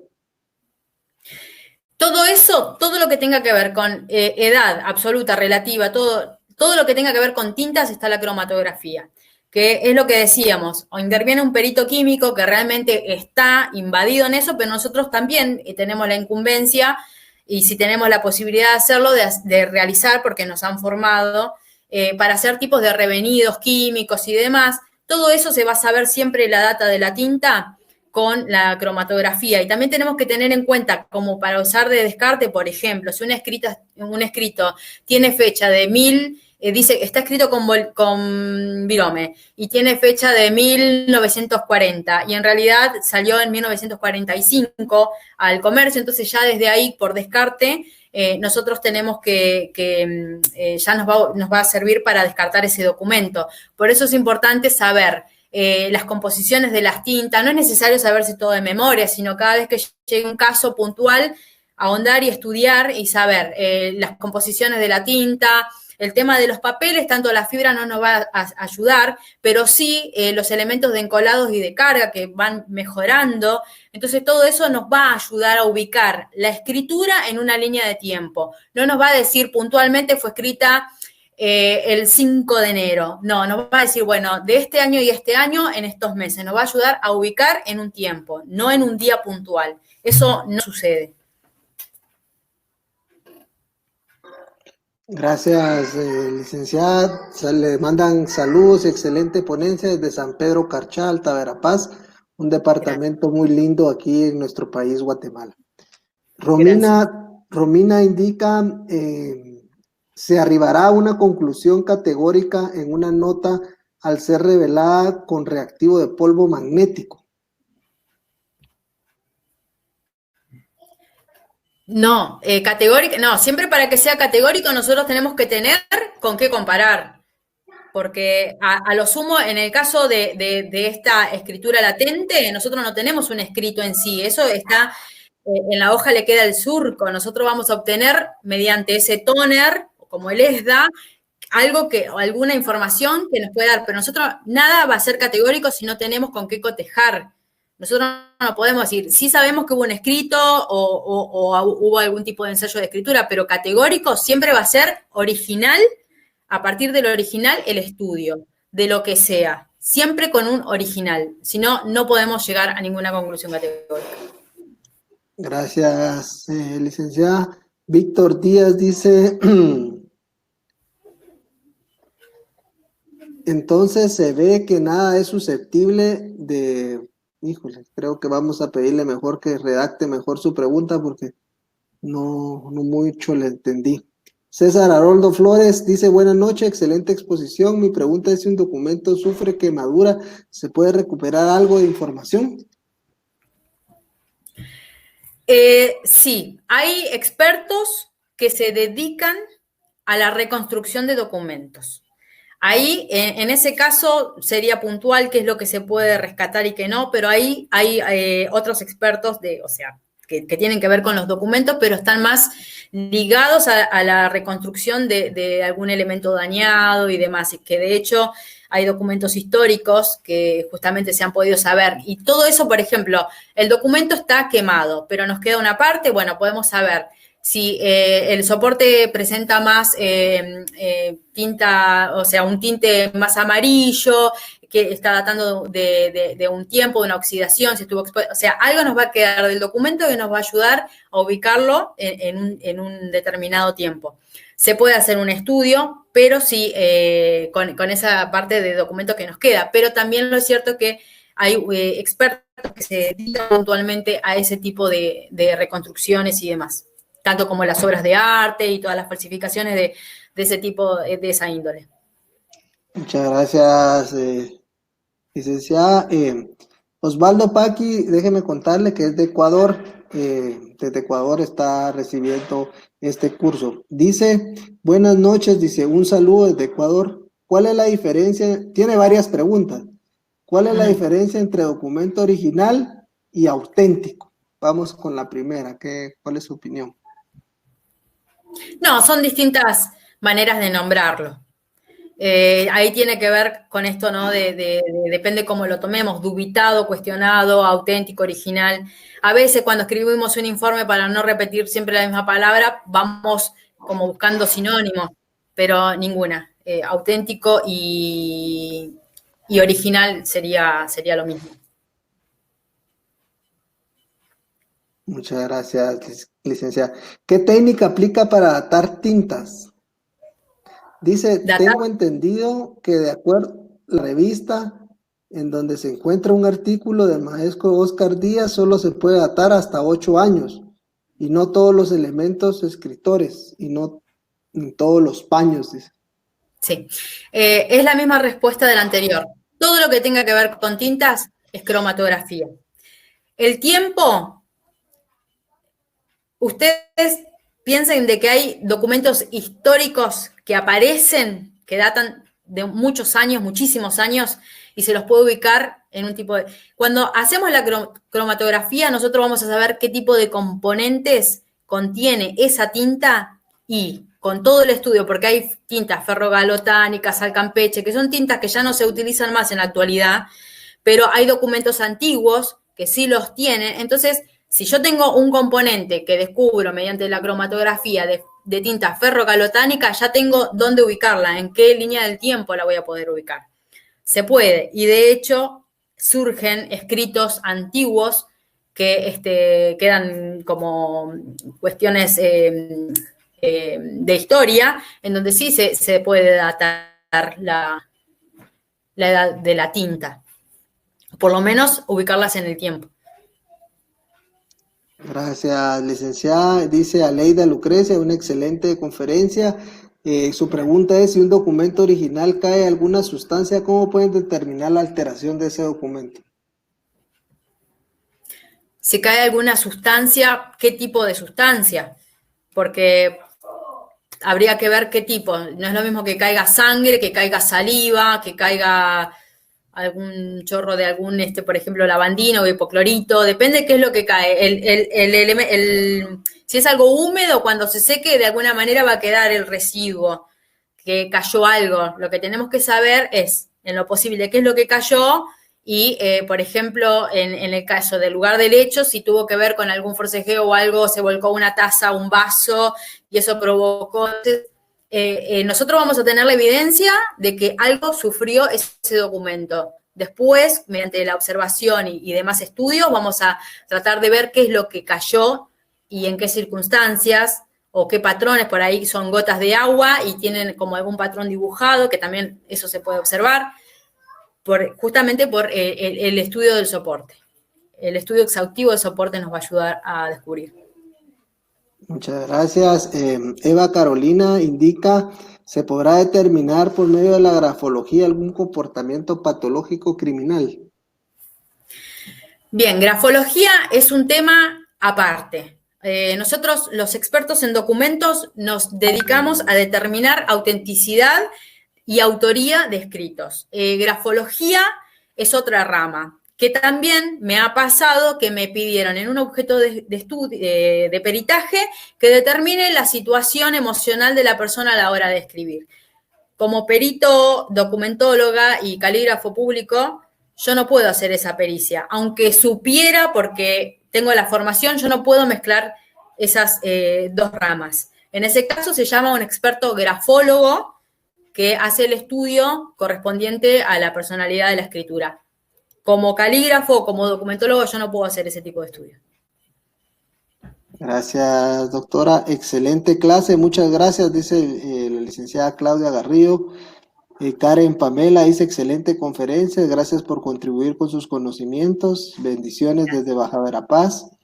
Excelente exposición, saludos desde Quetzaltenango. Luis Eduardo Chitumul, gracias por compartir conocimientos, saludos desde Rabinal, Cobán. Iris Lisset de León Ordóñez, interesante. Marlon Mateo, saludos. José Agustín, ¿qué opinión le merece una práctica de una índole de una prueba reina para un caso penal de estafa?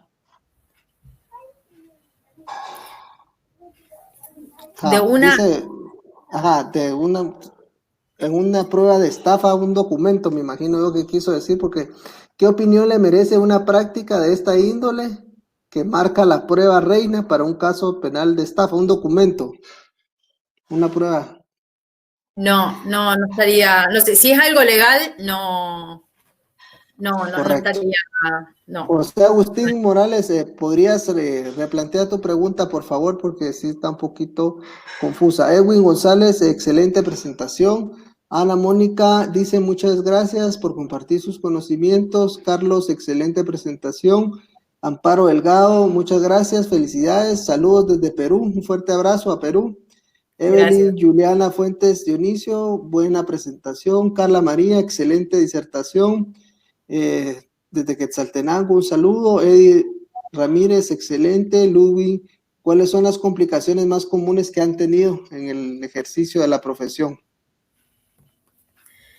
Complicaciones, bueno, se pueden dar en el tema de abusos de firma, el tema de los estampados de sellos, son como los más comunes. Hay que tener como recaudos y mucha observación y no dejarse llevar por las primeras impresiones, sino examinar, dejar, volver.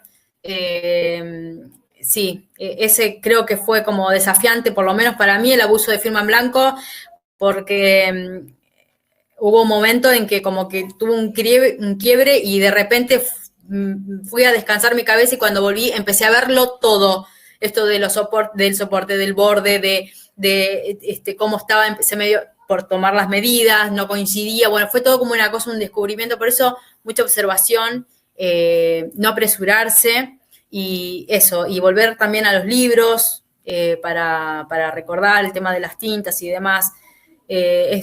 Todo es desafiante, depende. Hay casos que son sencillos, como por ejemplo mucho en laboral, en donde las firmas tienen que ver con planillas y me ha pasado caso de que tenía que estudiar firmas en donde del lado que la mires no había manera de decir que no era la persona, pero bueno, había que hacer la firma igual. Me ha pasado caso de que fui a tomar el cuerpo de escritura y la persona me decía, yo no tengo problema, es mi firma, pero ¿qué pasaba? Había otra cosa, la persona estaba tranquila porque era su firma, pero la alteración de ese documento la tenía en una fecha. Entonces, por eso estaba tranquilo. Por más cuerpo de escritura que le tome, sí, era la persona. Entonces, uno como experto lo que puede hacer es sugerirle al juez que se haga otro tipo de observación en ese documento. Eso también hay que... Uno puede colaborar desde esa manera. Cuando uno empieza a ver otras cuestiones, decir, bueno, ¿por qué no se empieza a mirar o ordenar algún tipo de estudio puntual porque la cosa viene por otro lado? Gracias, muy amable, licenciada. Dice Marco Antonio Guzmán, saludos a Petén, saludos a Cobán. Lady Angélica Chetumul, muy buenas conferencias desde Rabinal, Baja Verapaz, Guatemala. Un saludo, Sergio, excelente conferencia. Juan Pablo, excelente. Henry Estuardo dice, actualmente se está implementando los documentos de archivo electrónico. Esto ya la está repetida. Elmer Antonio Najarro, muy completo. José Figueroa, buenas noches, saludos, excelente presentación. Miriam Angélica indica, ¿se pierde el texto manuscrito al transcurrir el tiempo? ¿Y cuánto tiempo? Y si se puede perder una huella dactilar en un documento. Saludos desde Izabal, Guatemala. Bueno, sí, ahí sí. Acá colaboro un poco, Denis, porque como está relacionado con la escena del crimen y tiene que ver con las huellas, ahí colaboro con la respuesta. Como había dicho la experta al principio, que mostraba imágenes donde había escrituras con dactilares, es muy importante decir que entre 24 y 72 horas el rastro papilar, es decir, toda la grasitud que tenemos en las huellas dactilares cuando tocamos todos los elementos en nuestra actividad diaria, ¿sí? Y dependiendo del ambiente en el que se da, puede ser que el documento, la carta de suicidio, supongamos, está en un lugar abierto, eso, la grasitud de la huella se puede ir rápidamente. Como decíamos ayer, todos los elementos biológicos tienen un reloj muy diferente al nuestro, ¿sí? En segundos se puede degradar o perder rápidamente. Por eso es muy importante lo que mencionaba la experta al principio, donde esta tarea tiene que ser metaanalítica y combinar las actividades para que el experto en huellas pueda aplicar los reactivos sin perjudicar la tarea del experto en documentos. Entonces, por ejemplo, una situación va a ser que pueda tomar rastros papilares, o sea, aplicar polvos reactivos sobre una parte del documento que esté en blanco y que no se advierta escritura allí, sabiendo que lo pudo haber tomado la persona u otra persona. Lo importante es ver si puedo tomar rastros de ese espacio en blanco, porque la experta en documentos después va a ver, como dijo, si tiene el presionado, es decir, al utilizar un elemento escritor, de qué manera presiona para que quede reflejado en el soporte. Entonces, esas diferentes variables van a tener que ver para ver qué prevalece. Si yo sé que encuentro el documento en un lugar abierto, como puede ser una zona descampada, bueno, intentaré primero tomar los rastros, porque sé que se puede haber degradado y la muestra que tenga de la grasitud de las huellas se puede ir rápidamente, entonces prevalecerá esa situación y la parte de documentos podrá esperar, o yo puedo tomar una fotografía para tener un primer resultado y, bueno, aplicar ese reactivo y ver si puedo obtener algún rastro. Ahí va a prevalecer la circunstancia de tomar la huella, ¿sí? Si es en un lugar cerrado y está en un ambiente ideal, a una temperatura ambiente, es decir, 37 grados, por ejemplo, y podemos trabajar de otra manera, el equipo de forense puede trabajar de una manera más pausada, bueno, se coordinará tomando fotografías, viendo, como decíamos esto, si hay espacios en blanco donde puedo aplicar el reactivo y no perjudica después en el futuro al experto en documentos, bueno, iremos viendo la tarea de acuerdo al tipo de escena que se nos presenta, el tipo de escena de crimen que se nos presenta, y evaluaremos qué prevalece primero. Si pierdo el rastro, tomaré el rastro. Si puedo esperar, bien, veré la actividad del documento en sí para que prevalezca y pueda hacer los dos estudios después más tranquilo en el laboratorio, ¿sí? Un poco es esa la respuesta a la pregunta. Sí, y de escritura no se pierde. Si está hecho con... las únicas escrituras que suelen como perderse son un sistema de impresión que se utiliza, que tiene que ver, por ejemplo, la tinta para los tickets y demás, que eso con el paso del tiempo sí se va borrando, pero por lo general las tintas quedan, no se pierden. Muchas gracias, expertos.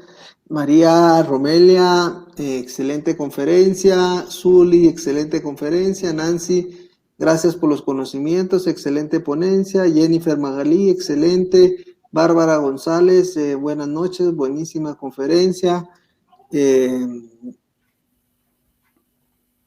Ya contestó esta pregunta Osvaldo Paqui, Marco Antonio Guzmán, saludos a Petén, Héctor Osvaldo Chocchol, buenas noches, listo. Diana Romeri, saludos. Seidy María, buenas noches, presente en la cuarta sesión. Hemos finalizado, expertos, el día de hoy con la cuarta clase exitosamente, con vastos conocimientos, unas charlas de altura, de ponencias importantes para el conocimiento de cada uno de ustedes.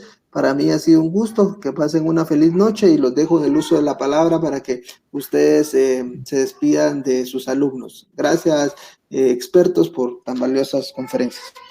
Muchas gracias a ustedes. Gracias, Denis. Yo me despido primero para decir que, bueno, mañana nos encontraremos con la última parte de lo que es la escena del crimen. Ya después los dejaremos con el doctor Denis Herrera y sus amplios conocimientos en la parte legal.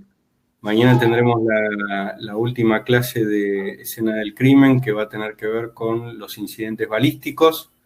Los trabajos prácticos que les vamos a enviar, no se apuren a entregarlos enseguida. Cualquier consulta nos las hacen llegar por la casa del Operador de Justicia. Y dejo en uso la palabra a la experta que disertó hoy, y muchas gracias. Nos encontraremos mañana. Bueno, yo quiero agradecer este espacio. Después también voy a pasar mi cuota de trabajo práctico con cuestiones sencillas también. Todo es práctica, mucha observación. Acuérdense siempre del estudio minucioso, de la observación, de la iluminación. En el caso de las tintas, siempre cromatografía. Saber de qué está compuesto el papel, que a veces uno dice, ¿para qué? Bueno, justamente porque después van a pasar distintos fenómenos y nosotros tenemos que saber qué es, ¿sí? Un borrado, por qué se comporta de esa manera. Todo tiene que ver, todo está unido, es vital. En el lugar del hecho, preservar, hacer bien nuestro trabajo, si hay alguien que tiene la función, por ejemplo, de trabajar puntualmente en el campo de criminalístico, del lugar del hecho, esto de la fotografía, de sacar bien, de preservar, de pensar que ese indicio puede pasar por varios expertos y que tenemos que resguardarlo de la mejor manera posible. Así que bueno, yo inmensamente agradecida por este espacio. Hay un montón de cosas, temas que son muy amplios y que por ahí yo preferí solamente nombrarlos y mencionarlos y tenerlos en cuenta de que pueden surgir como puntos de pericia, que nos pueden solicitar cosas. Cada tema es un mundo, tiene mucho, tenemos que hacer partícipes a otros profesionales, está el perito químico, el experto en formatos digitales. Pueden surgir un montón de situaciones nuevas, desafiantes, pero siempre el laboratorio del perito está acá, entre las orejas. Todo tenemos que enfocarnos y desafiarnos y no tener miedo a hacer algo, como por ejemplo una pericia sobre fotocopias, sobre papel carbónico. Hay que animarse, siempre que tengamos la manera de comprobarlo y de demostrarlo con buenas fotografías, indicando las características, con buenas láminas ilustrativas. Muchas láminas ilustrativas hacen que también eso entre, porque si a veces escribimos un montón, es como que se hace un poco más tedioso, pero si ya con una imagen le estamos dando un panorama al juez de nuestra veracidad en nuestro estudio, nuestro trabajo está bien realizado. Así que bueno, después voy a compartir mi parte práctica y desde ya muchísimas gracias a la Casa del Operador de Justicia y a todas las personas que están detrás y que me escucharon. Muchas gracias. Feliz noche, expertos. Nos vemos mañana, primero Dios. Nos vemos.